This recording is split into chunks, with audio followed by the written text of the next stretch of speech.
بسم الله الرحمن الرحيم نحمده ونصلي على رسوله الكريم أما بعد فقد قال الله تعالى في القرآن المجيد أعوذ بالله من الشيطان الرجيم بسم الله الرحمن الرحيم كنتم خير أمة أخرجت للناس تأمرون بالمعروف وتنهون عن المنكر وتؤمنون بالله فقال الله سبحانه وتعالى إنما يخشى الله من عباده العلماء وقال سبحانه وتعالى وما كان المؤمنون لينفروا كافة فلولا نفر من كل فرقة منهم طائفة ليتفقهوا في الدين ولينذروا قومهم إذا رجعوا إليهم لعلهم يحذرون وقال الله سبحانه وتعالى وترى كثيرا منهم يسارعون في الإثم والعدوان وأكلهم السحت لبئس ما كانوا يعملون لولا ينهاهم الربانيون والأحبار عن قولهم الإثم وأكلهم السحت لبئس ما كانوا يصنعون وقال رسول الله صلى الله عليه وسلم الدين النصيحة قلنا لمن قال لله ولكتابه ولرسوله ولأئمة المسلمين وعامتهم رواه مسلم وأيضا قال من رأى منكم منكرا فليغيره بيده فإن لم يستطع فبلسانه فإن لم يستطع فبقلبه وذلك أضعف الإيمان وأيضا قال أنا لكم بمنزلة الوالد أعلمكم او كما قال صلی اللہ علیہ وسلم۔ میرے محترم دوستوں، بزرگوں، عزیز ساتھیوں،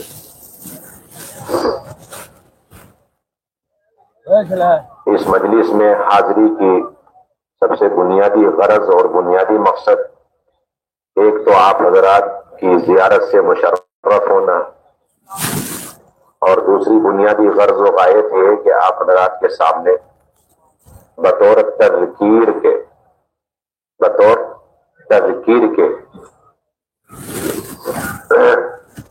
چند اہم باتوں کو پیش کرنا، جس کے اہل علم اس علم کی وجہ سے من جانب اللہ مکلف اور مامور ہے، ان باتوں کی تذکیر کے لیے ہمارا یہاں جمع ہو۔ کوئی سبق پڑھانا نہیں ہے، کوئی وعظ و نصیحت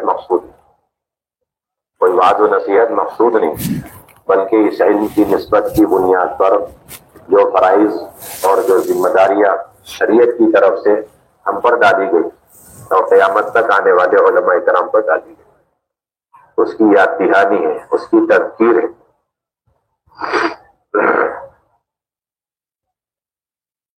ان میں سب سے اہم اور بنیادی بات یہ کہ اللہ رب العزت نے جو امت تک علم کو پہنچانے کی ذمہ داری ہم پر ڈالی ہے، اس کی اساس اور اس کی بنیاد امر بالمعروف نہی عن المنکر ہے۔ اس لیے کہ امر بالمعروف نہی عن المنکر کا مقصد اصلی اقامت دین ہے اور اعلاء کلمت اللہ ہے، اور امر بالمعروف نہی عن المنکر کے اندر کوتاہی اور اس کی اندر تقصیر یہ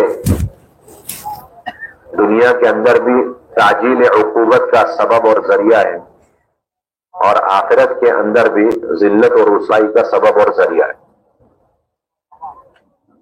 جس طریقے سے علم اور اہل علم کے فضائل ہمارے سامنے رہتے ہیں اور اس کی وجہ سے ہم تعلیمی سلسلے لے کر آگے بڑھ رہے ہیں، اسی طریقے سے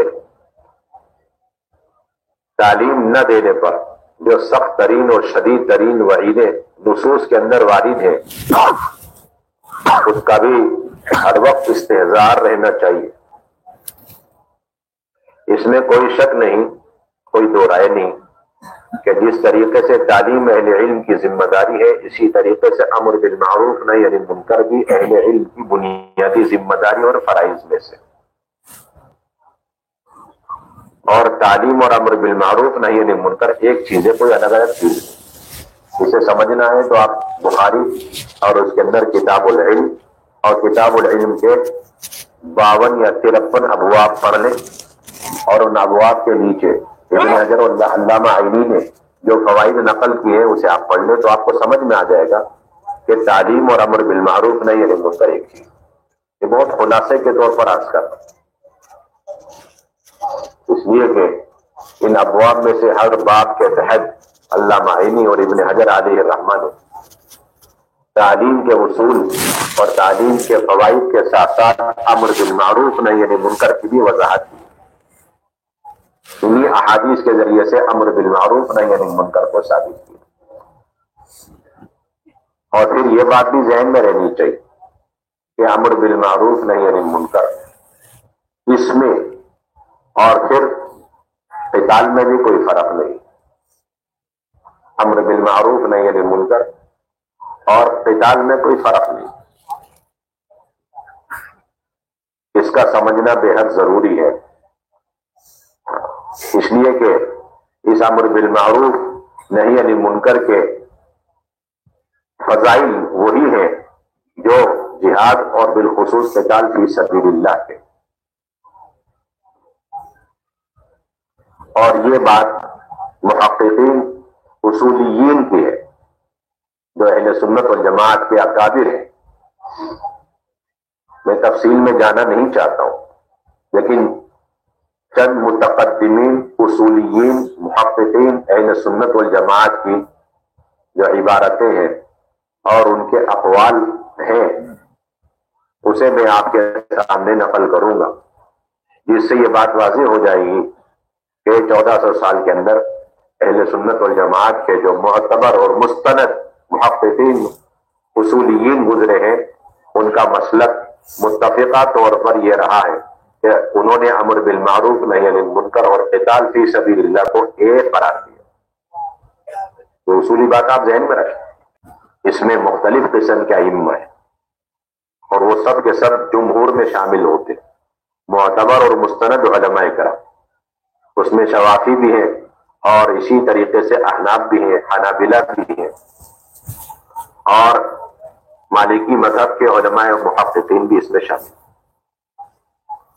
چنانچہ جن لوگوں نے امر بالمعروف نہی عن المنکر کو اور قتال فی سبیل اللہ کو ایک قرار دیا اور ایک درجہ دیا اور ایک حکم دیا اور دونوں کے فضائل برابر ثابت کیے اور دونوں کے ترک کرنے پر وعیدیں بھی برابر انہوں نے بیان کی، اور نصوص کی روشنی میں، یہ نہیں کہ قیاس، آپ یہ سمجھیں گے قیاس کی بنیاد پر، نہیں، قیاس نہیں، صریح نصوص کی بنیاد پر۔ یہ دھوکہ نہیں رہنا چاہیے کہ ہو سکتا ہے نہیں، صریح نصوص کی بنیاد پر ان علماء محققین نے امر بالمعروف نہی عن المنکر کو اور قتال فی سبیل، میں جہاد کی بات نہیں کر رہا، جہاد تو عام ہے اور قتال خاص، جہاد عام اور قتال فی سبیل اللہ خاص، جی ہاں، تو جہاد اور جہاد کے اندر بھی جو قتال فی سبیل اللہ اس کو اور امر بالمعروف نہی عن المنکر کو ایک قرار دیا، اور اس کے نتیجے میں تعلیم کو بھی ایک قرار دیا۔ انہوں نے تعلیم کو، امر بالمعروف کو، نہی عن المنکر کو اور قتال فی سبیل اللہ کو ایک درجہ دیا۔ کون سا درجہ دیا؟ ایک درجہ دیا۔ ان میں سے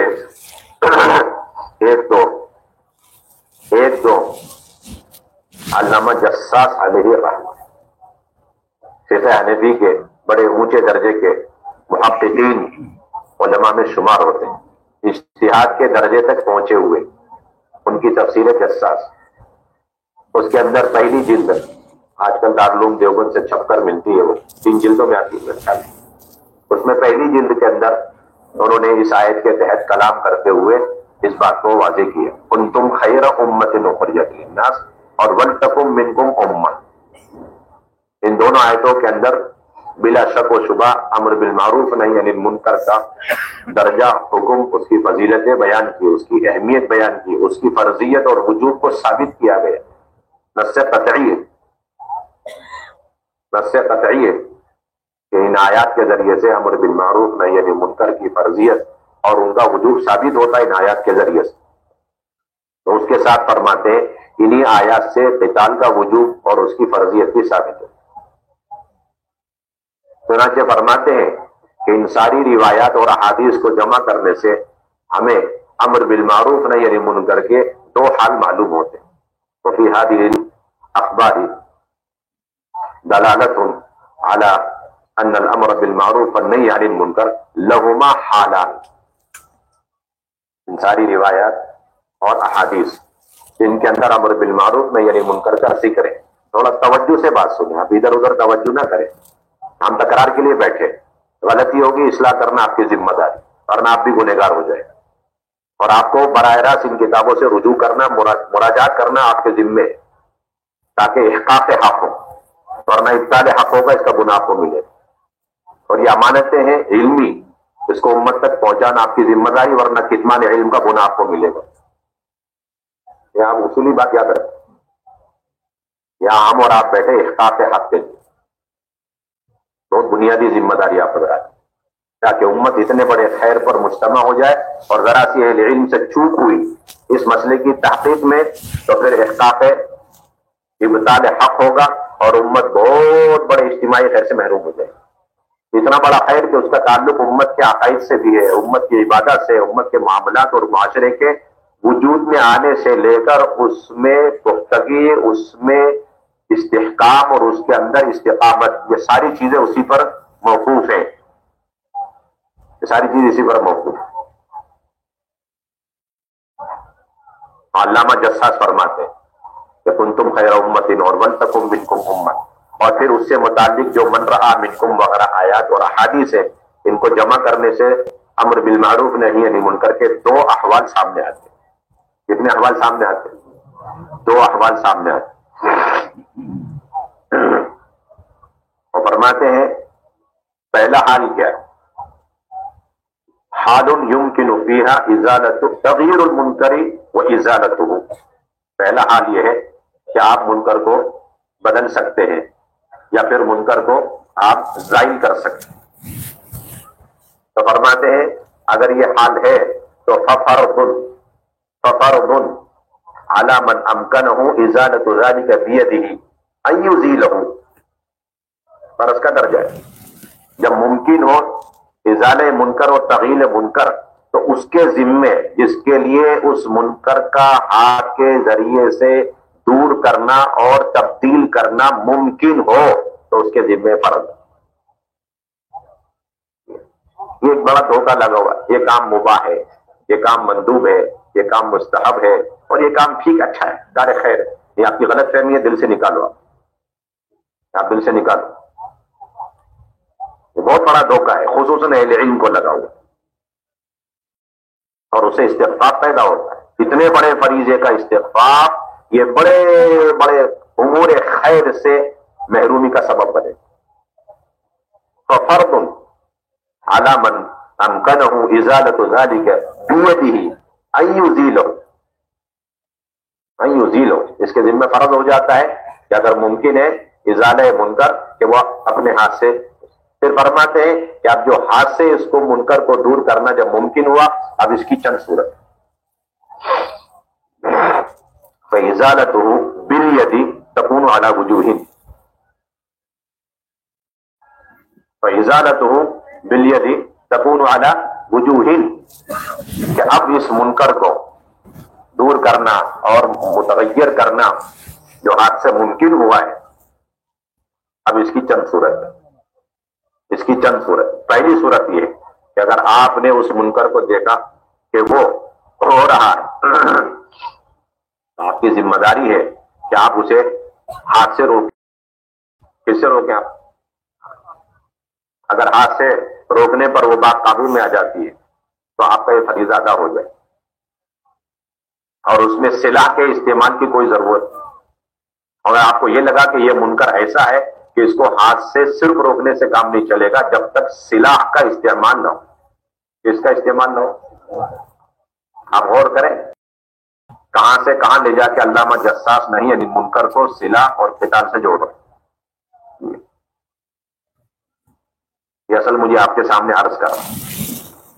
کہتے ہیں کہ اگر تغیر المنکر بالید بدون اصطلاح ممکن ہو تو بدون اصطلاح آپ کے ذمے اس منکر کو دور کرنا فرض بنتا ہے، اور اگر تغیر المنکر بالید بالصلاح تب آپ کے ذمے صلاح کا استعمال کر کے قتال کر کے اس منکر کو دور کرنا فرض ہے۔ یہ اس سے ہمارا یہ طبقہ غافل ہے اور غلط فہمی کا شکار۔ ہمیشہ یہ بات سمجھا دی گئی، اللہ جانے کہاں سے یہ بات سمجھ میں آ گئی اور سمجھا دی گئی کہ امر بالمعروف نہی عن المنکر یہ ایک الگ شے ہے، اس کا حکم الگ ہے، اس کا ہے، اور قتال فی سبیل اللہ یہ ایک مستقل امر ہے، اس کا درجہ الگ ہے، اس کا حکم الگ ہے، اور دونوں کے احکامات الگ۔ یہ بات نہیں، یہ بہت بڑی غلط ہے۔ انہوں نے صاف کہا کہ تغیر المنکر بالید جب ممکن ہو تو اس کی دو صورتیں، بالصلاح بدون اصطلاح۔ اگر بدون اصطلاح تو وہی والا درجہ اس کے ذمہ فرض، اور اگر بالصلاح تو وہ والا درجہ اس کے ذمہ فرض۔ ٹھیک ہے، مثال دی انہوں نے، مثال دی وہ یہ کہ تغیر المنکر وازالته بالید علی وجوہ کے اندر فرمایا منها اللہ یمکنہ ازالته الا بالسیف، اللہ یمکنہ ازالته الا بالسیف، الا بالسیف ویأتی علی نفس فاعل المنکر، ویأتی علی نفس فاعل المنکر،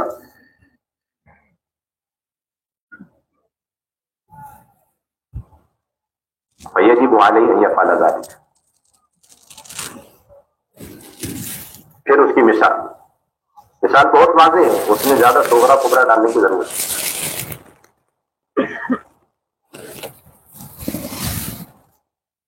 کیا مثال دی؟ کہتے ہیں کہ کمن رأى رجلا قصده او قصد غیره بقتله او بأخذ ماله، کمن رأى رجلا قصده او قصد غیره بقتله او بأخذ ماله۔ اب غور کرنا اچھی طرح، او قصد الزنا بامرأة او نحو ذلك، او قصد الزنا بامرأة او نحو ذلك، یہ ہے سب بنیادی بات۔ وجہ استدلال بہت گہرا ہے، آپ اچھی طرح سمجھیے۔ وجہ استدلال کیا؟ وجہ استشہاد، کیونکہ اس کے اندر مطلق ہے، یہ بتایا گیا کہ اس منکر کو بدلنا ہے، تبدیل کرنا ہے، اس کے اندر ہر طرح کے امکانات، ہر طرح کے امکانات۔ اعلیٰ درجے کا یہ ہے، اعلیٰ درجہ یہ کہ آپ نے اس منکر کو اپنے ہاتھ سے روک دیا اور کسی قسم کی کوئی مجبوری اور سلاح کے استعمال کی ضرورت ہے، اور اسی اعلیٰ درجے میں تغیر المنکر بالید، اسی کے ایک اور درجہ ہے تغیر المنکر بالید بالصلاح، جو اسی کا دوسرا پہلو ہے، دوسرا جانب، یہ اسی کا دوسرا پہلو اور اس کا دوسرا حصہ ہے، تغیر المنکر بالید بالصلاح، جس کو آپ اور ہم قتال سے تعبیر کرتے ہیں۔ کس سے تعبیر کرتے ہیں؟ قتال سے تعبیر کرتے ہیں۔ تغیر المنکر بالید ہی کا ایک حصہ اور ایک جز ہے جہاد المشتمل علی القتال بالسیف۔ فرق کیا ہے؟ فرق یہ ہے کہ وہ مستقل فریضہ ہے اور یہ عارض ہے، اضطراری ہے، غیر اختیاری ہے، وہ حسن لذاتی ہے اور یہ حسن لغیری ہے، بس اتنا فرق۔ تو کیا ہے؟ ایک تو یہ مقام ہے جہاں علامہ جساس علیہ الرحمہ نے نہی عن المنکر اور قتال بالسیف دونوں کو ایک قرار دیا، بلکہ نہی عن المنکر کو اصل الاصول قرار دیا اور نہی عن المنکر کا اس کا جز قرار دیا، اور یہ ثابت کر دیا کہ جو حکم کل کا ہے وہ حکم اس کے جز کا ہے، جو حکم اس کے کل کا ہے وہی حکم اس کے جز کا ہے۔ اب جو فضائل نہی عن المنکر کے ہیں وہی فضائل قتال بالسیف کے۔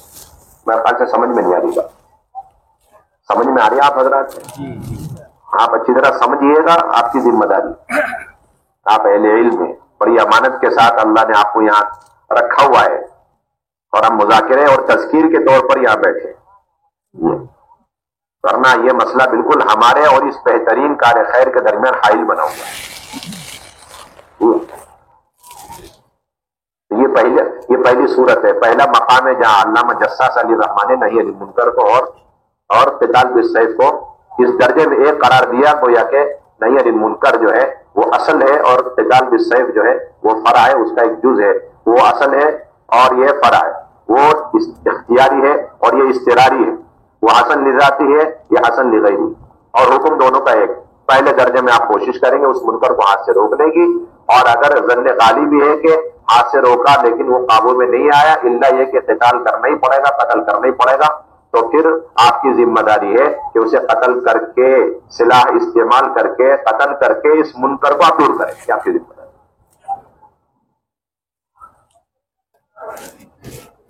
دوسرا مقام، اور وہ بھی علامہ جساسی کا ہے، جہاں پر انہوں نے قتال کے احکامات بیان کرنے کے بعد یہ فرمایا کہ جو قتال کے احکامات ہیں وہی حکم نہی عن المنکر اور امر بالمعروف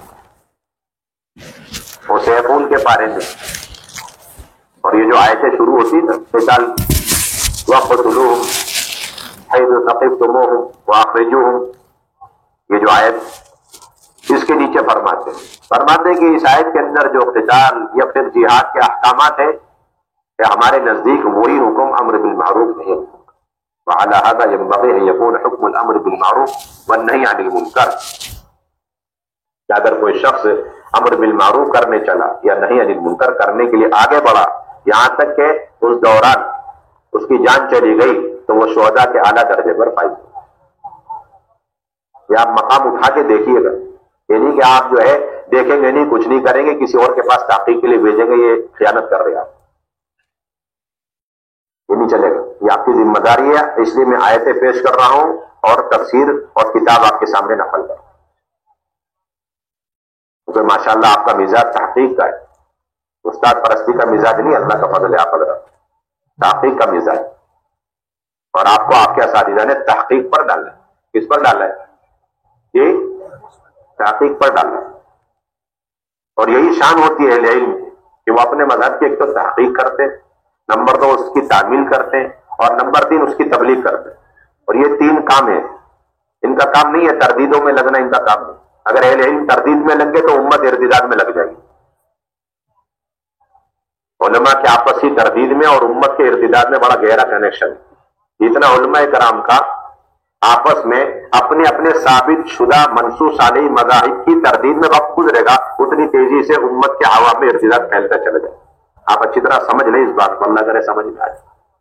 جتنا اہل علم اور اہل حق، یعنی میں باطل ان کو نہیں کہہ رہا، اہل علم اور اہل حق جو مختلف مذاہب کے ماننے والے، اور سب کے مذاہب ماشاءاللہ قرآن حدیث سے ثابت، یہ شافعی ہے، حنفی ہے، مالکی ہے، حنبلی ہے، اس قسم کے اہل حق مذاہب، اور سب کے مذہب اپنی جگہ پر حق ہے، قرآن حدیث سے ثابت ہے، سب کے اپنے مستدلات ہیں، سب کے پاس اپنے دلائل ہیں۔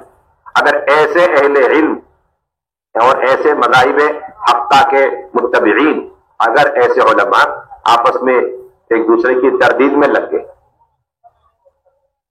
اپنی دلیلوں کو تلاش کرنے کے بجائے دوسروں کی دلیلوں کو کاٹنے میں لگ گئے، یاد رکھ لو آپ اچھی طرح، تو بڑی تیزی سے امت مرتد ہو جائے گی، بڑی تیزی سے۔ اس لیے علامہ انور شاہ کشمیری رحمۃ اللہ علیہ جب قادیانیوں کا مسئلہ آیا اور اللہ تعالیٰ نے فتح نصیب فرمائے اور اس کی رودات دیکھنے لگے، تو مفتی شفیع صاحب رحمۃ اللہ علیہ نے جا کے دیکھا حضرت الاستاد محدث العصر وہ سحری کے وقت میں، تہجد کے وقت میں رو رہے، داروں کے ساتھ پوچھا، حضرت کیا بات ہے، اللہ نے ہمیں فتح دے دی باطل فرقے کے مقابلے میں، آپ کیوں رو رہے، کیوں غمگین ہے، کیوں غمزدہ ہے؟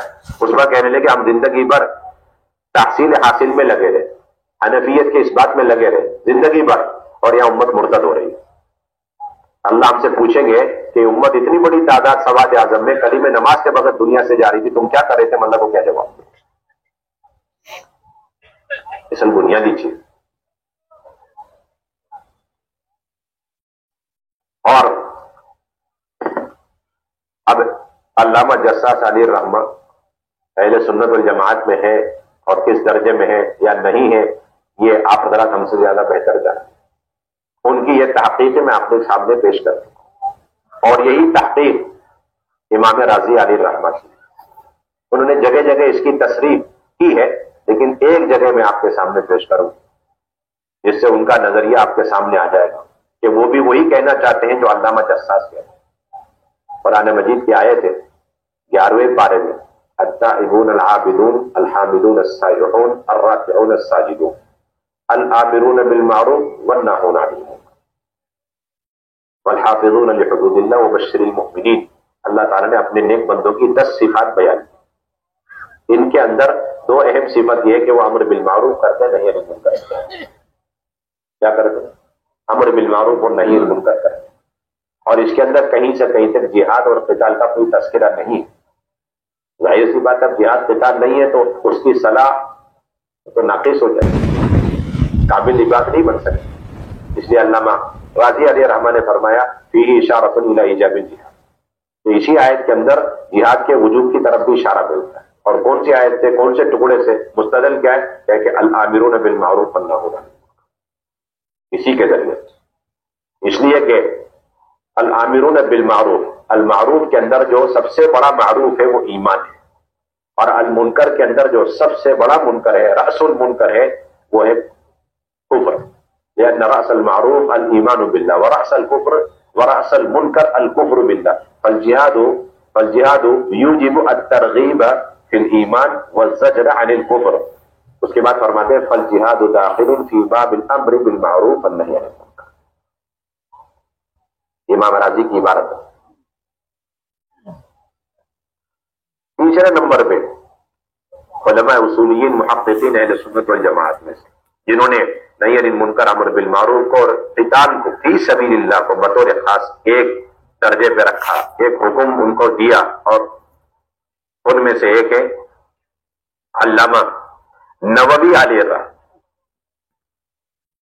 علامہ نووی علیہ الرحمہ، آپ حضرات ماشاءاللہ ان کی شروحات پڑھتے رہتے، المنہاج ان کی شرح ہے مسلم شریف پر، المنہاج بشرح مسلم ابن الحجاج، امام مسلم کے نیچے اتنا مقبول ترین حاشیہ، اس کے نیچے ہوا کتاب الجہاد میں، کتاب الجہاد میں امام مسلم علیہ الرحمہ نے ایک حدیث نقل کی کہ اللہ کے راستے میں جا کر کوئی آدمی زخمی ہو جائے تو اس کے لیے اللہ کیا اجر و ثواب، اللہ کے راستے میں کوئی جائے اور جا کر کے زخمی ہو جائے تو اس کے لیے کیا اجر و ثواب، یہ خاص عنوان ہے زخمی ہونا۔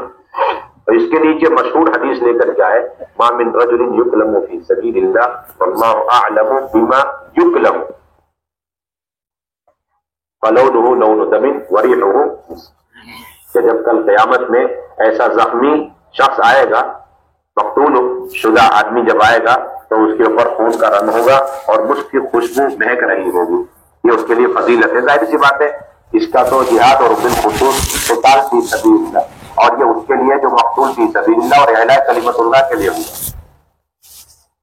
لیکن علامہ نووی علیہ الرحمہ کو اللہ جزائے خیر عطا فرمائے، انہوں نے اس میں توسع سے کام کیا اور نصوص کی بنیاد پر کام، چنانچہ وہ فرماتے ہیں کہ یہ حدیث اور اس کے اندر جو فضیلت ہے اگرچہ ظاہر کے اعتبار سے وہ قتال فی سبیل اللہ پر محمول ہے، اس کے باوجود اس کے اندر امر بالمعروف نہی عن المنکر داخل ہے۔ آپ مسلم شریف اٹھائیں گے اور کتاب الجہاد میں جائیں گے، اور کتاب الجہاد میں زخموں کو اللہ کے دین کی نسبت پر برداشت کرنا، یہ ترجمۃ الباب اٹھائیں گے اور اس کے نیچے آپ کو یہ حدیث ملے، اور اس کے نیچے علامہ نووی کے یہ حاشیہ آپ کو ملے کہ یہ حدیث اور اس حدیث کے اندر جو وعدے ہیں اگرچہ اس کا تعلق قتال فی سبیل اللہ کے ساتھ ہے، اس کے باوجود نصوص کی بنیاد پر یہ وعدے عام ہیں اور یہ اجر عام ہے، حتیٰ کہ امر بالمعروف نہی عن المنکر کا حکم یہی ہے کہ امر بالمعروف نہی عن المنکر کوئی کرنے چلا اور اس کی وجہ سے وہ ویسی زخمی ہو گیا، اس کی وجہ سے اس کو ویسی ہی اذیتیں اور تکلیفوں کا سامنا کرنا پڑا، جس طریقے سے اعلاء کلمت اللہ کے پیش نظر جہاد میں جا کر کوئی شخص مقتول ہو گیا تو فرماتے دونوں کا درجہ ایک کے برابر۔ یہ کون ہے؟ جی علامہ نووی علیہ الرحمہ۔ اس لیے علامہ نووی رحمۃ اللہ علیہ نے ایک اور جگہ بھی اس بات کو واضح کیا۔ اچھا، یہ مسلک امام مسلم کا بھی، یہ مسلک کس کا ہے؟ امام مسلم کا بھی۔ امام مسلم علیہ الرحمہ کے نزدیک کوئی شخص اعلاء کلمت اللہ کے لیے جہاد کرے اور پھر باقاعدہ تکالیف برداشت کرے، اس کا وہی حکم ہے وہ بھی، اور کوئی شخص دین کی محنت کر رہا ہے، اپنے محلے میں ایک آدمی دوسرے آدمی کو جا کر سمجھا رہا ہے، آؤ بھائی نماز کی طرف، آؤ بھائی نکلو برائیوں سے، یہ سمجھا رہا ہے، اس نے اسے مارا نہیں بلکہ اس کو برا والا کہہ دیا. کہتے کہ یہ جو اذیت ہے نا، اس اذیت کا وہی حکم ہے جو حکم قتال فی سبیل اللہ کے اندر آنے والے اذیت کا ہے.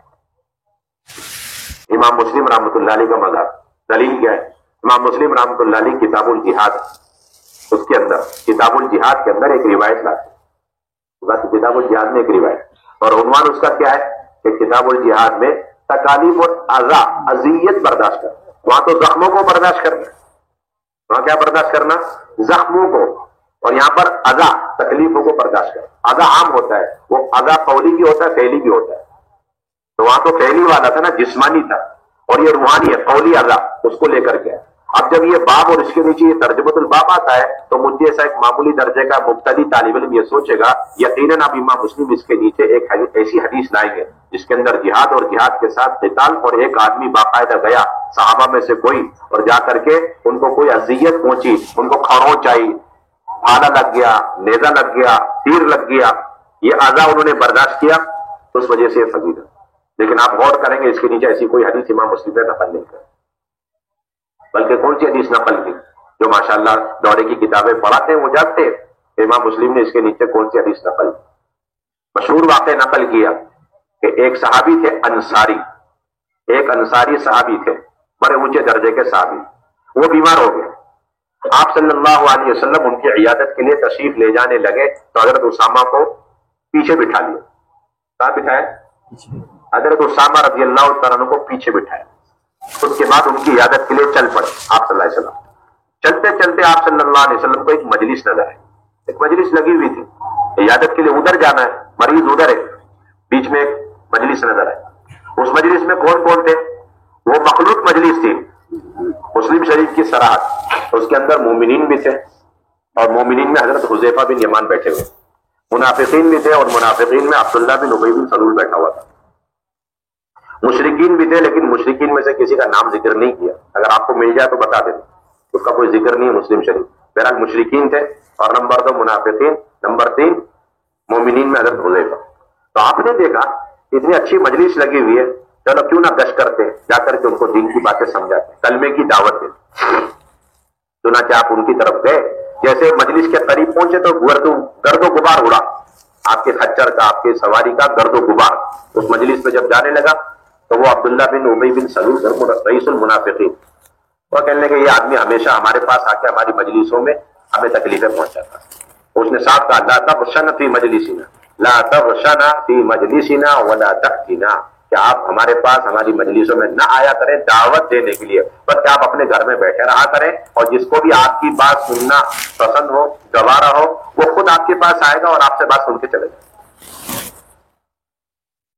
آج امت کا ایک طبقہ ہے جو دین کی محنت کرنا چاہتا ہے لیکن وہ نقل حرکت کو پسند نہیں کرتا. کہنے لگے کہاں سے لے اٹھا کے نقل حرکت، کیا کہتے ہیں؟ اور ایک طبقہ وہ بھی ہے جو یہ کہتا ہے کہ ٹھیک ہے دعوت تو دیں گے لیکن یہ غیروں کو دعوت دینا، مومنین کو جا کے دعوت دینے کی کوئی ضرورت نہیں. یہ دونوں کا جواب اس روایت کے اندر.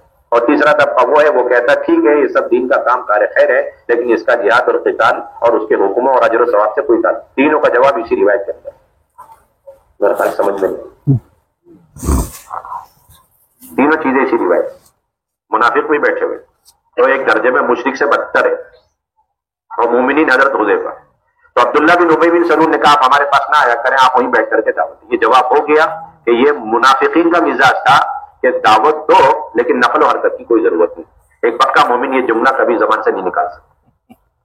اس کا گہرا عقیدہ ہوگا کہ دین اور اسلام پھیلے گا ہمیشہ مسلمانوں کے دین کی دعوت کو لے کر نقل و حرکت کرنے کی بنیاد پر، چاہے عالم میں نقل و حرکت کرے یا کم سے کم اپنے مسجد سے باہر نکل کر کے دائیں بائیں محلوں کے اندر جو منکرات میں مبتلا ہیں ان کے پاس جا کر کے گشتوں کی ملاقات کی. یا گشت ملاقات کا لفظ اگر آپ کو برا لگ رہا ہے تو کوئی بھی لفظ آپ لگا لو، ہمیں کوئی ٹینشن نہیں، ہمیں کوئی اعتراض، لیکن آپ چلو تو صحیح، تھوڑا قدم تو بڑھاؤ، اپنے محراب سے نکلو، اپنی مسجد سے نکلو. سید الانبیاء جب نکل سکتے ہیں تو آپ کو کیا پریشانی؟ سید الانبیاء، امام الانبیاء، اور وہ جا رہے تھے عیادت کے لیے.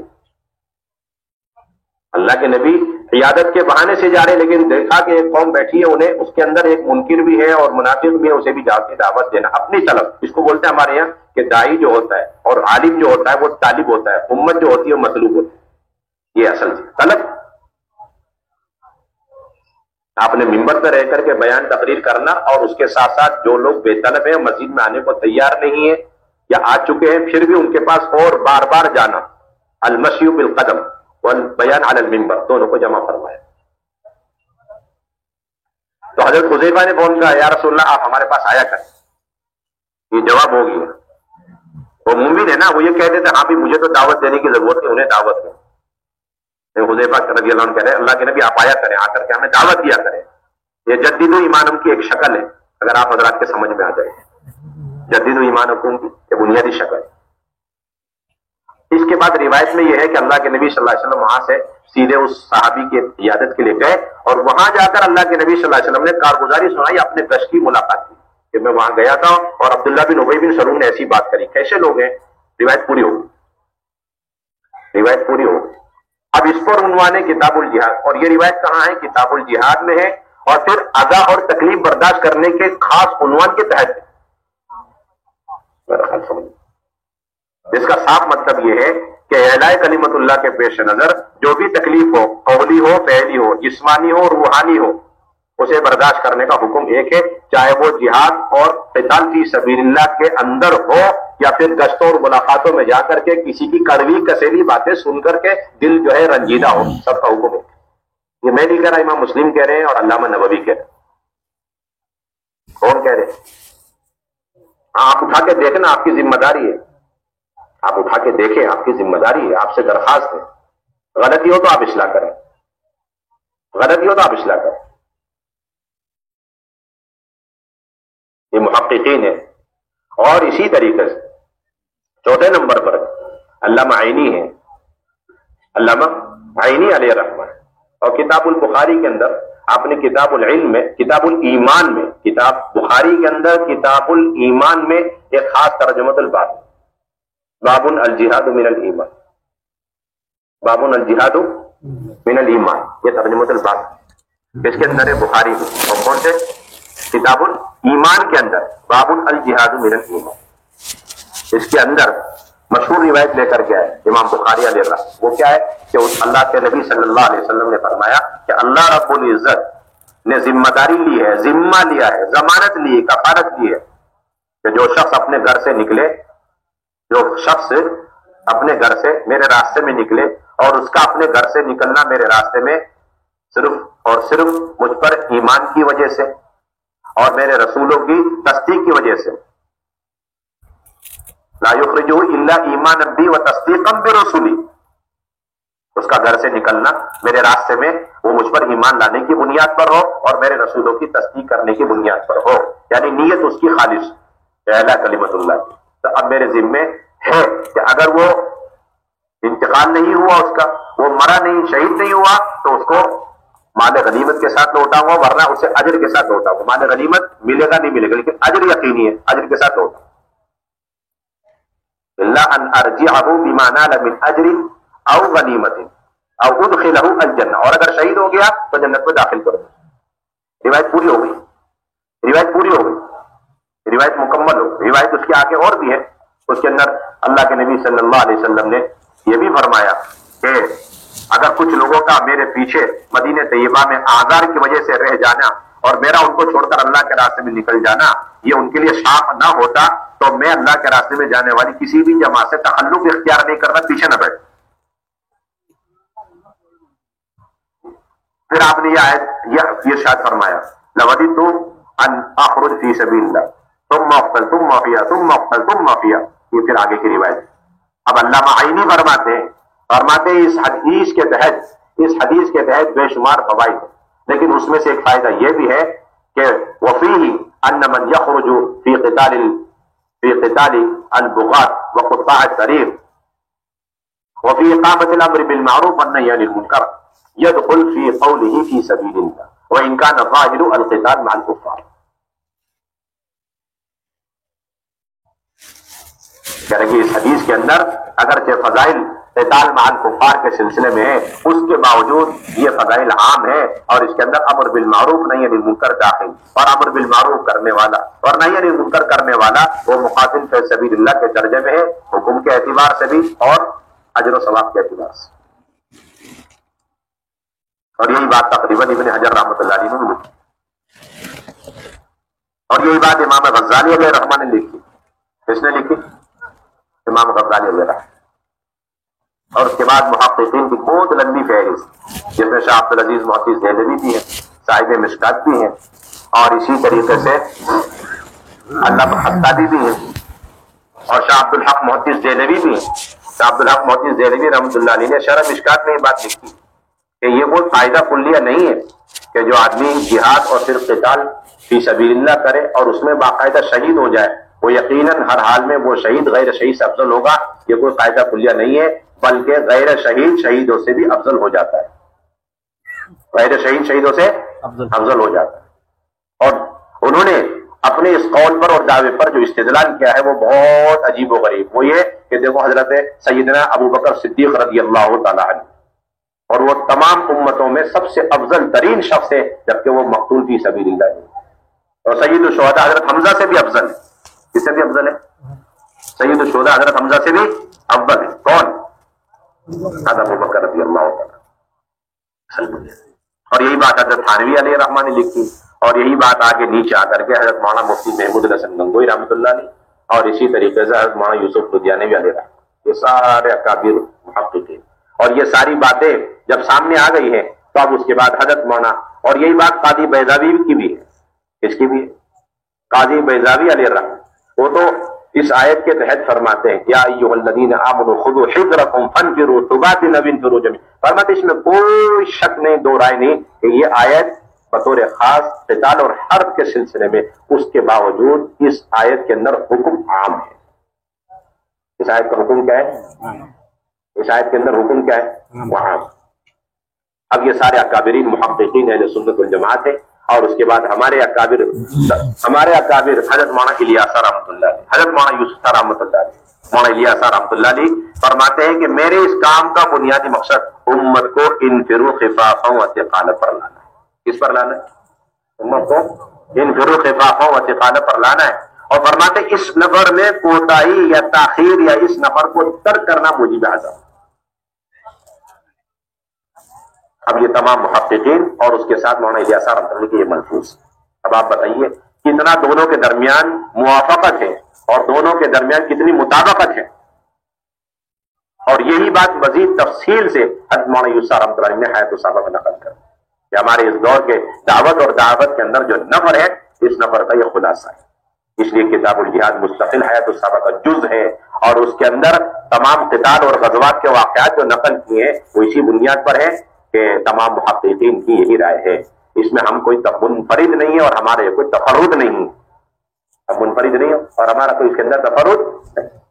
تو تمام ان اصولیین کا یہی مطلب، انہوں نے ہمیشہ ہر دور میں ہر زمانے میں اس کو عام مانا. اور یہی بات علامہ ابن القیم جوزی علیہ الرحمہ نے لکھی. کس نے لکھی؟ علامہ ابن القیم جوزی علیہ الرحمہ نے بھی یہی بات لکھی. انہوں نے تو جہاد کی 13 قسمیں بیان کی، اور اس میں سے ایک قسم ہے قتال فی سبیل اللہ. لیکن اس کے اوپر انہوں نے جو فضیلت بیان کی ہے وہ مسلم شریف کی مشہور روایت ہے، من مات ولم یغزو ولم یحدث نفسه بالغزو مات على شعبۃ من النفاق. فرماتے ہیں امام ابن القیم جوزی علیہ الرحمہ کہ فی سبیل اللہ کے اندر 3 بڑے مصداق ہیں. نمبر 1 قتال فی سبیل اللہ، نمبر 2 تعلیم و تعلم، نمبر 3 دعوت الخلق الی الحق. اور اس میں بھی فرماتے ہیں اعلیٰ ترین جہاد فی سبیل اللہ وہ تعلیم و تعلم. ان کی مشہور کتاب ہے مفتاح دار السعادہ، آپ حضرات کی کتب خانوں میں رکھی ہوئی ہوگی، آپ دیکھتے بھی ہوں. اعلیٰ ترین جو مصداق فی سبیل اللہ کا ہے وہ کیا ہے؟ یہ تعلیم و تعلم. علامہ ابن القیم جوزی علیہ رحمہ فرماتے ہیں کہ تعلیم و تعلم فی سبیل اللہ کا اعلیٰ ترین مصداق. میرے بھائیوں دوستوں بزرگوں، اسی لیے ہمیں سمجھنے کی ضرورت ہے کہ دور نبوت اور دور صحابہ میں نفر کے مقاصد کیا تھے. نفر کے مقاصد بہت عالی تھے اور بہت عام تھے، خاص نہیں تھے. اور عام کے اندر کیا ہے؟ کہ امت کو ردت سے روکنا، ایک، اور نمبر دو امت کے اندر سنتوں کی تعلیم دینا، دو، اور نمبر تین امت میں دین کی سمجھ پیدا کرنا، اور نمبر چار کتاب اللہ کے مطابق فیصلے کرنا، اس کے مطابق فیصلے کرنا۔ یہ سب ان کے خروج کے اور نفر کے مقاصد۔ اب دیکھیں بنیادی چیز، اس لیے آپ دیکھیں گے کہ 70 قرہ شہید کیے گئے ہیں خالص تعلیم کے پیش نظر، اور آخر تک انہیں بلایا بھی گیا تعلیم کے عنوان سے، تعلیم کے عنوان سے، تعلیم کے مقتضا اور تقاضے پر ان کو بلایا گیا۔ اللہ کے نبی صلی اللہ علیہ وسلم اطمینان نہیں تھا کہ شاید میرے ان ساتھیوں کے ساتھ قرہ صحابہ کے ساتھ دھوکہ ہوگا، پھر بھی آپ نے بھیج دیا۔ وہ نہتے تھے بیچارے، اور جب دھوکہ کھل کر سامنے آیا اور ان کو چاروں طرف سے گھیر لیا گیا، اور وہ آخر تک کہتے رہے ہم قتال کے لیے نہیں آئے، ہم تو تعلیم کے لیے آئے، لیکن چونکہ قتال پیش آ گیا اور انہیں سب کو قتل کر دیا، اس لیے اس عارض کے اس واقعے، اس تعلیم کے ساتھ ضمناً طبعاً یہ قتال والا عارض پیش آیا، اس لیے مغازی میں اسے نقل کیا جاتا، ورنہ مقصد اصلی تعلیم، ورنہ مقصد اصلی کیا ہے؟ تعلیم۔ ہاں یہ واقعہ ہم اور آپ صبح شام پڑھتے رہتے، اصلاً اس حالت میں ان کا جو نفر تھا، خروج تھا، وہ اس علاقے کے لوگوں کی تعلیم تھی، لیکن دھوکے سے انہیں قتل کر دیا۔ تو قتل چونکہ پیش آ گیا، اس وجہ سے اس جز کو سامنے رکھ کر مغازی کے اندر مؤرخین نے، مفسرین، محدثین نے اسے نقل کر دیا، ورنہ یہ امت کے لیے تعلیم کے پیش نظر اللہ کے راستے کے خروج اور نفر کر کے جانے کے سلسلے میں اور اس ترجمۃ الباب کے تحت اس واقعے کو لینا زیادہ موضوع اور مناسب۔ اس لیے آپ دیکھیں گے حضرات صحابہ اللہ کے راستے میں نقل کرتے جایا کرتے، نکل کے جایا کرتے۔ حضرت علی رضی اللہ تعالیٰ عنہ کے پاس آئے، حضرت علی رضی اللہ تعالیٰ فرماتے ہیں کہ حضور صلی اللہ علیہ وسلم کی خدمت میں اہل یمن آئے اور آ کر کے انہوں نے درخواست کی، کیا درخواست کی؟ اتى النبي صلی اللہ علیہ وسلم ناس من اليمن فقالوا یا رسول اللہ ابعث فينا من يفقهنا في الدين ويعلمنا السنن ويحكم فينا بكتاب اللہ۔ یہ تین مقاصد کے پیش نظر آپ ہمارے پاس جماعت بھیج دیجئے۔ اب ظاہر سی بات ہے یہ جماعت عامت المسلمین کی تو نہیں ہو سکتی، اس تین مقاصد کو پورا کرنے کے لیے یقیناً علماء کرام کو انہوں نے مطالبہ کیا۔ چنانچہ آپ صلی اللہ علیہ وسلم نے بغیر کسی تاخیر کے، کیونکہ قتال کا نفر کے ساتھ وہ تعلق نہیں ہے جتنا تعلق ہے تعلیم کا نفر کے ساتھ، نفر کر کے تعلیم دینا، نفر کر کے تعلیم دینا یہ فرض ہے، کیونکہ مقاصد بہت عالی ہے۔ تعلیم امت کو جہالت سے نکالنا ہے، کس سے نکالنا ہے؟ جہالت سے نکالنا۔ جس طرح جہاد میں قتال فرض ہو جاتا ہے، تو اسی طریقے سے جب جہل عام ہو تو پھر اس جہل کو دور کرنے کے لیے تعلیم علماء نے کہا فرض ہے، ایسا حکم ہے جس طرح قتال، اور پھر جہل عام ہو اور تعلیم کا تقاضا ہو اور امت اس کی محتاج ہو اور اہل علم امت کے تعلیم کی فکر نہیں کر رہے، تو پھر انہوں نے اس واجب کو جو ترک کر دیا اس کا گناہ ایسے ہوگا جس طریقے سے قتال فرض ہو چکا اور وہ قتال چھوڑ کر کے واپس آئے۔ جو علماء محققین کی تحقیقات میں نے پہلے عرض کیا تھا کہ قتال اور تعلیم کو ایک قرار دیا ہے ابن القیم جوزی علیہ رحمۃ، دونوں کا درجہ ایک۔ جب نفیر عام ہو جاتا ہے اور میدان شروع ہو جاتا ہے اس میں قتال واجب ہو جاتا ہے، تو اسی طرح حکم ہوتا ہے جب جہل عام ہو، غالب ہو جائے، تو پھر تعلیم دینا ان کے ذمہ ویسے ہی واجب اور فرض ہو جاتا ہے۔ یعنی طالب علم کو تعلیم دے رہے، آپ کے پاس کوئی دلیل نہیں ہے کہ آپ اپنی تعلیم کے سلسلے کو صرف طلبہ تک محدود کر دیں، آپ قیامت تک کوئی دلیل نہیں لا سکتے، قیامت تک آپ دلیل نہیں لا سکتے کہ آپ اپنے تعلیم و تعلم کے سلسلے کو صرف طالبین کے حد تک محدود کر دیں، نہیں، اس کی آپ کے پاس کوئی دلیل نہیں، کوئی برہان نہیں، کوئی سلطان نہیں قیامت تک۔ یہ تعلیم عام ہے۔ آپ کے اس علم کے اندر امت کے طالبین کا جتنا حق ہے اتنا ہی حق بے طلب طبقہ کا بھی۔ جس طریقے سے اہل مال کے مال کے اندر سائل کا بھی حق ہے اور محروم کا بھی حق ہے، وفی اموالہم حق للسائل والمحروم، وفی اموالہم حق للسائل والمحروم۔ چنانچہ آپ صلی اللہ علیہ وسلم نے بغیر تاخیر کے اس طرح فوراً حضرت علی کی تشکیل کری، جس طریقے سے سامنے قتال ہو رہا ہو اور فوراً قتال کے لیے لوگوں کو آمادہ کیا جائے۔ آپ نے فرمایا یا علی انطلق الی اہل الیمن ففقہم فی الدین وعلمہم السنن واحکم فیہم بکتاب اللہ۔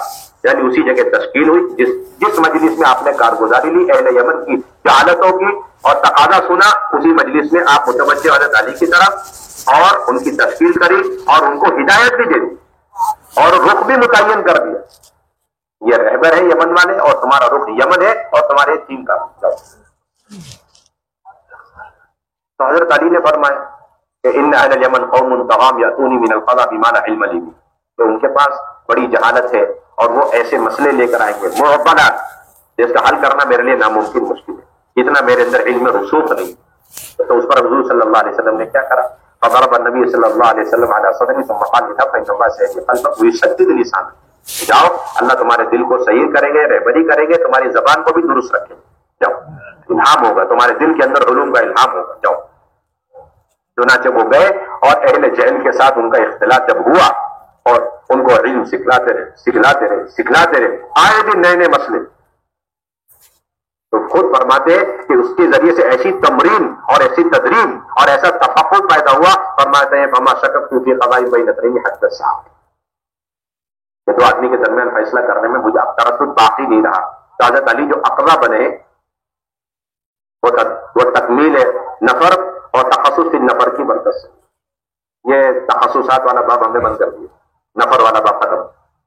یہ بات یاد رکھیں کہ کتابوں کے مطالعے سے علم رسوخ اور علم کے اندر وہ گہرائی پیدا نہیں ہو سکتی جو امت میں چل پھر کر امت کے جہالتوں کے مشاہدے کرنے کی وجہ سے آپ کے اندر تفقہ پیدا ہو. آپ خود کہتے ہیں کہ جو حالات زمانے سے ناواقف ہو وہ فقیہ نہیں ہو سکتا. حیرت کی بات ہے، امت کی جہالتوں کا آپ کا علم نہیں ہے، آپ کس طریقے سے فتوی دے رہے ہیں.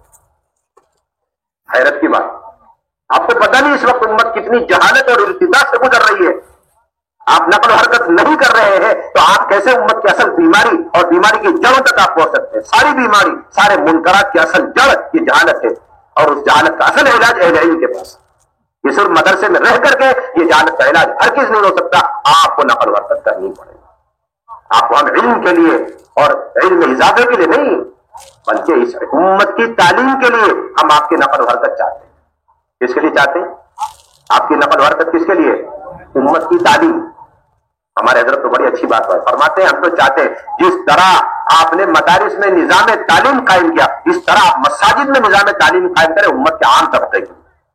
جس طرح آپ نے مدارس کے اندر طالبین کے لیے نظام تعلیم قائم کیا اس طرح آپ پوری دنیا کے اندر جتنے مدارس ہیں، جتنے مساجد ہیں، اور اگر مساجد نہیں ہے تو آپ کسی درخت کے نیچے آپ جو ہے نظام تعلیم قائم کریں. بنیادی چیز.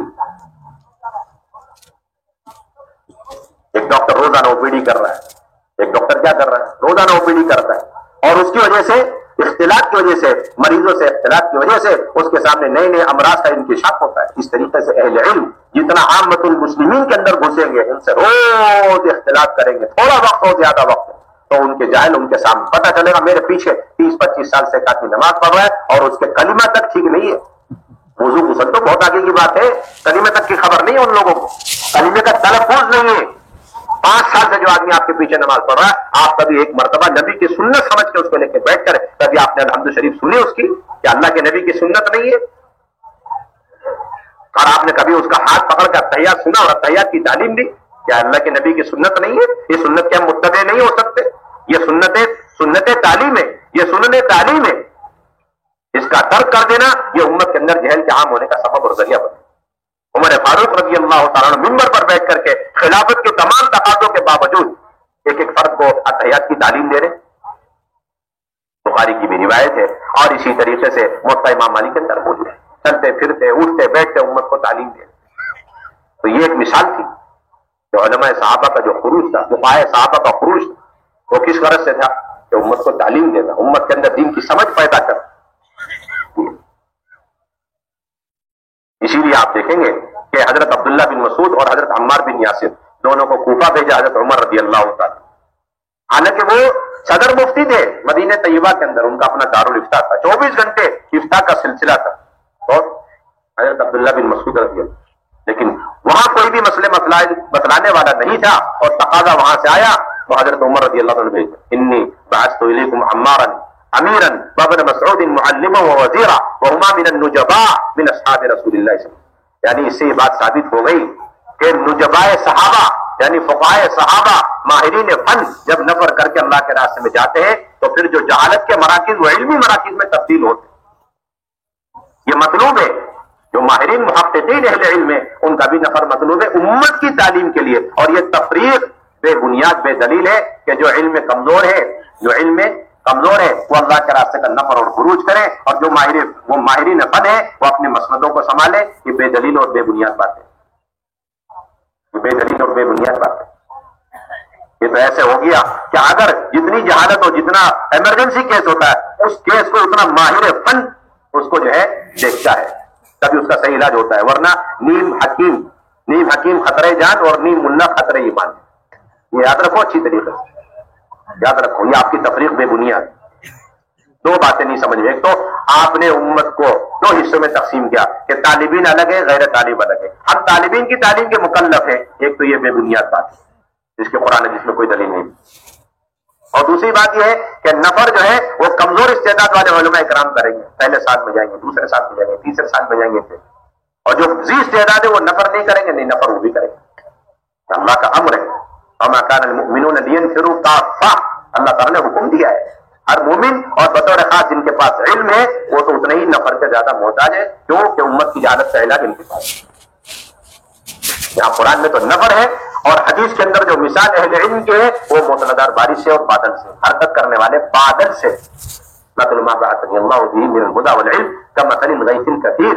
اس کے اندر تمام علماء وہ مشبہ ہے, اور یہ بادل مشبہ بھی ہے. اور علم کو لے کر حرکت کرنا یہ وجہ شبہ ہے. اس لیے یہ مثال نہیں ملتی قرآن حدیث کے اندر کہ ہم تو کنویں کے مانیں گے, اور کنواں جو ہے وہ حرکت نہیں کرتا ہے, اور پیاسا کنویں کے پاس آتا ہے, کنواں پیاسے کے بعد. یہ مثال تو اختراعی. نحن مثل البر والبر یوتا ولا یاتی, یہ کوئی بنیاد نہیں. ہماری مثال تو یہ والی ہے, مثل ما بعثني الله به من الهدى والعلم كمثل الغيث الكثير. جہل کا مشاہدہ, لیس الخبر کالمعاینہ. یہ واقعہ نقل کیا باقاعدہ اس کا شریف کے اندر بھی ہے کہ حضرت موسیٰ علیہ السلام کو اللہ خبر دے رہے ہیں, اور پکی خبر دے رہے ہیں کہ آپ یہاں پر ہیں اور آپ کی وہ قوم جو ہے مرتد ہو چکی, بچڑے کی عبادت میں مبتلا ہو چکی. اللہ کی طرف سے وحی کے ذریعے, اور وہ بھی نبی, اتنا یقین ہوگا. لیکن اس کے باوجود چونکہ مشاہدہ نہیں کیا تھا اس لیے وہ تاثیر نہیں پیدا ہوئی, وہ اثر ان پر نہیں پڑا. لیکن جب پلٹ کرا, انہوں نے اپنی آنکھوں سے دیکھا, تو وہ غصہ خلق الالواح واخذ براس اخیہ یجرہ الیہ. یہ ہے اصل بنیاد. لیس الخبر کالمعاینہ. جتنا آپ مشاہدہ کریں گے اتنا امت کی جہالتوں کا انکشاف ہوگا. اصل بنیادی تھی. اس سے ہم خروج چاہتے ہیں, آپ حضرات کا نفر چاہتے ہیں. اور اس کے اندر تفقہ کا لفظ آیا جو لازم ہے, متعدی نہیں. یہ تفقہ فی الدین آیا. کیا آیا ہے؟ اس سے تفقہ کیسا پیدا ہوگا؟ جس طرح حضرت علی کے اندر تفقہ پیدا, اقضاہ علی بن, اقضاہ علی بن. اس لیے علامہ راضی علیہ رحمٰن نے اس آیت کے تحت یہی بات فرمائی کہ تعلیم و تعلم کا مقصد ہی دعوت اللہ ہے, اور نفر کے ذریعے سے تعلیم جتنا ہوگا اتنا تفقہ پیدا ہوگا. تفقہ یہ نفر کی بنیادی علت ہے. نفر کی بنیادی علت تفقہ فی الدین. فرماتے المسألة الرابعة دلت الآية على أنه يجب أن يكون المقصود من التفقه والتعلم دعوة الخلق إلى الحق وإرشاد من الدين القويم والصراط المستقيم. لأن الآية تدل على أن الله سبحانه وتعالى أمرهم بالتفقه في الدين لأجل أنهم إذا رجعوا إلى قومهم أنذروهم بالدين الحق, وأولئك يحذرون الجهل والمعصية ويرغبون في قبول الدين. فكل من تفقه وتعلم لهذا الغرض كان على المنهج القويم والصراط المستقيم, ومن عدل عنه وطلب الدنيا بالدين كان من الأخسرين أعمالا الذين ضل سعيهم في الحياة الدنيا وهم يحسبون أنهم يحسنون صنعا. یہ علماء کرام پہ نفر مطلوب ہے. ہاں باری باری جائے گی. نفر الناسی کافتن کی نفی ہے, مطلق نفر کی نفی نہیں ہے. نفر تو سب کے لیے ہے, لیکن وہ سب کے لیے جو نفر ہے اس کی دو صورت ہے. ایک تو یہ کہ سارے نکل گئے, سارے دین کے شعبے چھوڑ کر کے چلے گئے, امامت چھوڑ دیا اور مکتب چھوڑ دیا, در تدریس چھوڑ دیا, افتاء چھوڑ دیا, مؤذنی چھوڑ دی, نہیں کوئی گنجائش. باری باری آپ جائیں, اور جو جاوے وہ اپنا متبادل کر کے جائے سنت. آپ دیکھیں کہ حضرت بلال رضی اللہ تعالیٰ نے درخواست کی کہ امیر المومنین حضرت ابو بکر رضی اللہ تعالیٰ, آپ اجازت دیں میں جانا چاہتا ہوں. کہ نہیں, آپ اپنا بدل رکھ کے نہیں گئے. تو انہوں نے بہت تلاش کیا, ساعد قرض کو لے کر کے آئے جنہوں نے حضور کے زمانے میں ایک مرتبہ قباء میں اذان دی. جب آپ بتائیے کہ اذان جیسے اس عمل کے اندر, جو اذان جیسے عمل کے اندر متبادل رکھ کر کے نکلنا ضروری ہے, تو پھر افتاء کے اندر متبادل کتنا ضروری ہے, تدریس کے اندر اور اسی طریقے سے دیگر جتنے دین کے شعبے اس کے اندر متبادل تلاش کرنا اور پھر انتظام کر کے جانا، یہ اصل سنت جانا ہے، متبادل کا انتظام کر کے جانا تاکہ دین کے سارے شعبے اور اس کے ذریعے سے جو طالبین کو علمی فیض پہنچ رہا ہے اس میں کسی قسم کا توقف اور تعطل نہ پیدا ہو، یہ خصوصی تعلیم کے سلسلے جاری رہے اور متبادل رکھ کر کے ہم جانے تاکہ امت کے عموم کو بھی تعلیم دے سکیں، دونوں تعلیم کو جمع کرنا، دونوں تعلیم کو جمع کرنا۔ چنانچہ بنیادی درخواست کہ ہم اپنی مساجد کے اندر علم کے سلسلے قائم کریں، چاہے مفتی ہیں، چاہے مفسر ہیں، محدث ہیں، خطیب ہیں، مؤذن ہیں اور مختلف قسم کے دینی خدمات انجام دے رہے ہیں، اس سے کوئی انکار نہیں، اس کی نہ تردید ہے کلا و حاشا، اور نہ اس کی تنقیص ہے اور نہ اس کی جو ہے تحقیر ہے، یہ آپ اچھی طرح یاد رکھیں، بلکہ ہم تو آپ کو ان تمام ذمہ داریوں کے ساتھ اس ذمہ داری کو شامل کرنے کی درخواست کر رہے ہیں، یعنی تعلیم میں توسع پیدا کرنا۔ تعلیم میں کیا پیدا کرنا؟ تعلیم میں توسع آپ سے ہم چاہتے ہیں کہ آپ کی تعلیم کے میدان میں امت کا سارا طبقہ ہونا چاہیے اور سارا امت کا طبقہ آپ کے علم سے فیض حاصل کرے، اس کے لیے ہم آپ سے مسجد میں وقت مانگتے ہیں، صبح کا وقت ہو، دوپہر کا وقت ہو، شام کا وقت ہو۔ آپ صلی اللہ علیہ وسلم ہمیشہ زوائد کی تعلیم پر فرائض کی تعلیم پر مقدم فرمایا کرتے تھے، یہ آپ کا مستقل مزاج۔ ایک صاحب آ کر کے بخاری شریف ہے کتاب العلم کے اندر تیسرا ترجمہ الباب، اس کے اندر آپ صلی اللہ علیہ وسلم فرائض کی تعلیم میں مشغول، ایک صاحب نے آ کر کے زوائد کا علم حاصل، زوائد کا سوال کیا۔ ابو ہریرہ رضی اللہ تعالیٰ عنہ کی روایت کہ آپ صلی اللہ علیہ وسلم مسجد میں تشریف فرمائے اور حدیث بیان فرما رہے، اذ جاء رجل فقال یا رسول اللہ متی الساعة فماذا يحدث، تو آپ نے جواب نہیں دیا، آپ حدیث بیان کرتے چلے۔ فقال بعض القوم سمع ما قال فكره ما قال، آپ نے اس کی بات سنی لیکن آپ کو ان کا سوال اچھا نہیں لگا کیونکہ وہ اس کے مکلف ہی نہیں قیامت کے بارے میں سوال کرا، بلکہ ایک روایت میں آیا اللہ کے نبی نے پوچھا کہ تم نے قیامت کے لیے کیا تیاری کی، پھر جب بات پوری ہو گئی تو آپ صلی اللہ علیہ وسلم فرمایا این السائل، ہاں نہ یا رسول اللہ، تو آپ نے فرمایا اذا قضیت الامانۃ فانتظروا، پھر اس نے پوچھا فکیف اذاعت، آپ نے فرمایا اذا وسد الامر الى غیر اهله فانتظروا، رواه البخاری في کتاب العلم تحت هذا العنوان باب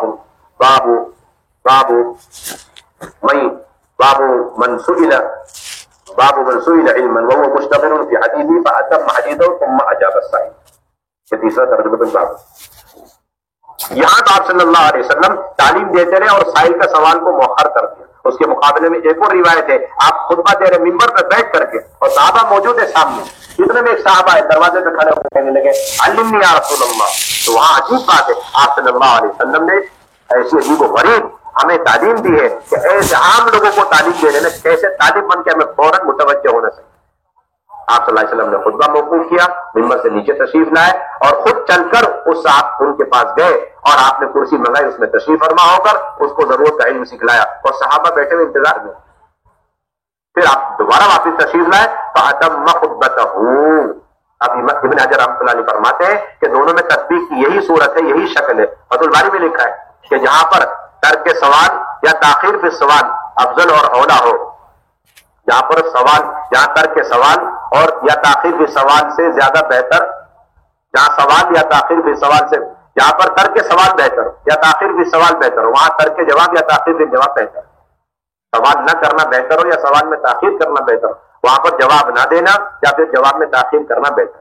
اب تطبیق یہی صورت ہے کہ یہاں پہلی صورت میں آپ صلی اللہ علیہ وسلم مہمات دین میں مشغول تھے، آنے والا وہ غیر ضروری زوائد کا سوال لے کر آئے قیامت کے بارے میں، اور دوسری جگہ آپ فرائض کی تعلیم سے فارغ ہو کر زوائد کی تعلیم میں مشغول تھے، لیکن آنے والا بہت بنیادی مہمات دین کا علم سیکھنے کے لیے آیا تو آپ نے فوراً اسے موقوف کر دیا، اس کی طرف متوجہ ہوئے اور ہم سب کو قیامت تک تعلیم دے دی کہ کس طرح تعلیم کو اور غیر تعلیم دونوں کو تعلیم دینا اور مسجد میں دینا اور صحبت سے تعلیم دینا۔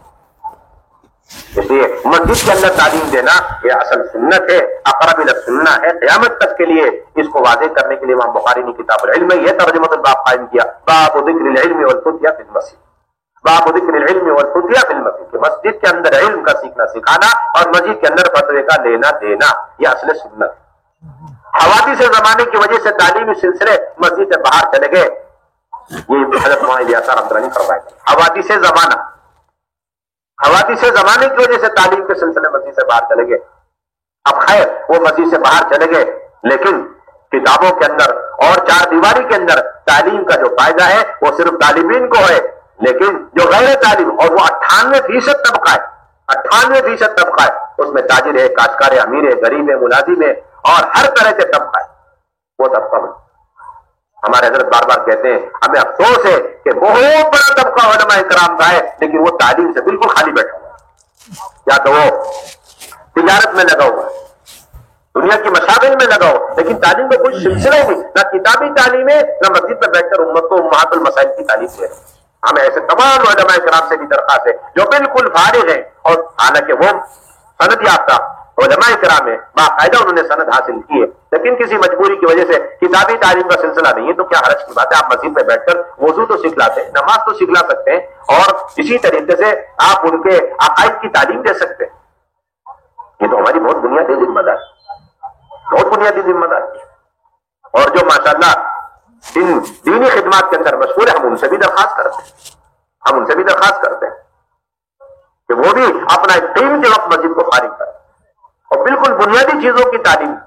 اللہ ہمیں معاف فرمائے کہ ہم نے ہمارے اور امت کے درمیان جو بہت بڑی خلیج پیدا ہوئی ہے وہ ان موبائل اور آلات کی وجہ سے، حالانکہ ان موبائل اور آلات کی وجہ سے اتنی خلیج ایک ڈاکٹر اور مریض کے درمیان پیدا نہیں ہوئی جتنی امت کے عامت الناس میں اور علماء کرام میں پیدا ہوگی۔ آج کا ڈاکٹر بھی سمجھتا ہے کہ مجھے او پی ڈی کرنا ضروری ہے، اس کے بغیر میں کسی کے علاج کو، اس کی بیماری کو سمجھ نہیں سکتا، اور اس کو دوائی میں دے نہیں سکتا۔ اگر میں نے دوائی دے دی تو میری جو ہے یہ دوائی اور اس کا جو نسخہ ہے غلط ہو جائے گا اور اس کے لیے ریئیکشن ہو سکتا ہے۔ لیکن اللہ معاف فرمائے کہ ان موبائل اور آلات اور نئی ایجادات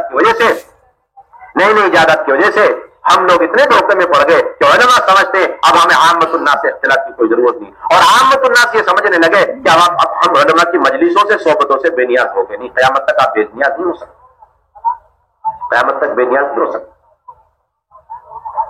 یہ خلیج ہے ہمارے اور عامت الناس کے درمیان، اس کو دور کرنا پڑے گا، اس کو پاٹنا پڑے گا، اس کو صحبت کے ذریعے آپ کو علم دینا پڑے گا۔ آپ ذرا دیکھیں، ذرا سی صحبت میں تاخیر یا دوری ہو جاتی ہے تھوڑی دیر کے لیے تو ارتداد تک آدمی پہنچ جاتا ہے۔ حضرت رئیس القرہ تھے ابی بن کعب رضی اللہ تعالیٰ عنہ، کہتے کہ میں نے مسجد میں دیکھا ایک صاحب قرآن ایک آیت پڑھ رہے، ایک سورت پڑھ رہے، مجھے غصہ آیا اس لیے کہ وہ اس طریقے سے ہٹ کر پڑھ رہے تھے جس طریقے پر اللہ کے نبی صلی اللہ علیہ وسلم نے مجھے تعلیم دی۔ تو میں ان کا گریبان پکڑتے ہوئے حضور کی خدمت میں لایا اور میں نے کہا اللہ کے نبی صلی اللہ علیہ وسلم یہ اس نہج سے طریقے سے ہٹ کر، اسلوب سے ہٹ کر قرآن کی تلاوت کر رہے جو طریقے پر آپ نے مجھے سکھلایا۔ اللہ کے نبی نے فرمایا پہلے اس کا گریبان چھوڑو، پھر فرمایا تم پڑھو تاکہ تم بھی صحیح ہو، پڑھا کہ تم بھی پڑھو، تم بھی صحیح۔ تو کہتے ہیں حضرت ابی بن کعب رضی اللہ تعالیٰ عنہ، مجھے انکار زمانے جاہلیت میں اتنی تردید اور انکار کا جذبہ نہیں پیدا ہوا جس درجے میں اس وقت انکار کا، یعنی اللہ کے نبی آپ جو فرما رہے وہ صحیح ہے، نہیں وہ صحیح نہیں، جو آپ نے مجھے ایک طریقے سے پڑھا وہی صحیح ہے، جو دوسرا طریقہ آپ کہہ رہے ہیں وہ صحیح ہے وہ غلط ہے، آپ کے انکار کا جذبہ میرے اندر پیدا ہوا۔ کہتے ہیں جب اللہ کے نبی صلی اللہ علیہ وسلم نے یہ کیفیت دیکھی، اللہ کے نبی صلی اللہ علیہ وسلم نے فوراً علاج فرمایا، میرے سینے پہ ہاتھ رکھا اور اس کی وجہ سے میری وہ ساری کیفیت جاتی رہی اور میں پانی ہو گیا اور پسینہ ہو گیا، اور مارے خوف اور خشیت کا ایسا لگا جیسے اللہ کو میں اپنی نظروں سے دیکھا۔ آپ ذرا سا اندازہ لگائیں صحبت کتنا ضروری ہے۔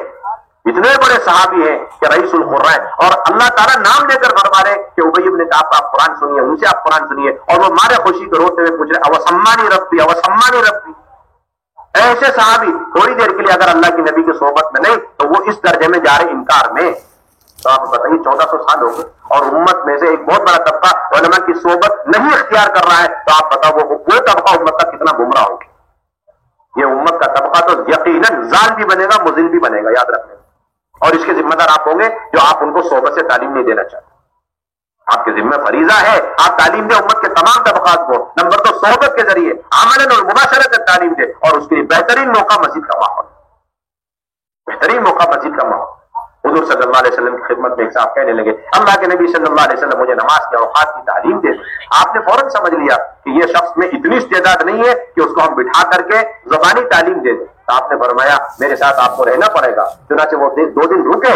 روایت میں آتا ہے آپ صلی اللہ علیہ وسلم نے صرف ایک شخص کو نماز کے اوقات کی تعلیم دینے کے لیے اپنا پورا نظام عمل بھی اور نظام تعلیم بھی بدل دیا، نظام عمل بھی تبدیل کیا اور نظام تعلیم بھی تبدیل کیا، اور پہلے دن 5 نماز اول وقت میں اور دوسرے دن 5 نماز آخر وقت۔ پھر آپ نے فرمایا این الصائم، جب وہ آئے تو آپ نے فرمایا والوقت بین ہذین الوقت، پوچھیے ذرا سے. اوقات متعین ہو چکے ہیں اور لوگ ان اوقات مستحبہ کے پابند ہیں، لیکن پہلے دن اول وقت میں تو سارے محلے والوں کو کتنی تکلیف ہوئے گی کہ آدھا گھنٹے بیفور اور آدھا گھنٹے پہلے نماز پانچوں وقت کی اول وقت میں داخل ہوتے کے ساتھ 1 بجے کے بجائے 1:30 بجے اور صبح 6 بجے کے بجائے 4:30 بجے. آپ سوچیے ایک صاحب کو نماز کے اوقات کی تعلیم، اور اگلے دن انتظار کروایا سارے مصلیوں کو، سارے محلے والوں کو، کیونکہ ایک شخص کو نماز کے اوقات کی تعلیم. اس لیے ہم آپ سے یہ درخواست لے کر کے آئے، ایک تو اللہ کے راستے میں اس علم کو لے کر نفر کرنا ہے، اور دوسرے نمبر پر اپنی اپنی مسجدوں کے سطح میں ہمیں وقت قیمتی فارغ کرنا ہے اور صحبتوں کے ذریعے امت کو تعلیم دینا. اللہ کا فضل ہے ماشاءاللہ، علماء کرام اللہ کے راستے میں نکلنے لگے، پہلے سال کے لیے نکل رہے ہیں، دوسرے سال کے لیے نکل رہے ہیں، تیسرے سال کے لیے نکل رہے ہیں. اس وقت تقریباً 100 سے زائد جماعتیں دوسرے سال کی نکل گئی اور 3000 سے زائد علماء کرام پہلے سال میں چلے، اور تیسرے سال کی جماعتیں ایک جا کر واپس بھی آ چکی، اور کئی جماعتیں ابھی ہندوستان میں تیسرے سال کے لیے بھی تیار. اللہ کا فضل. بسم اللہ الرحمن الرحیم.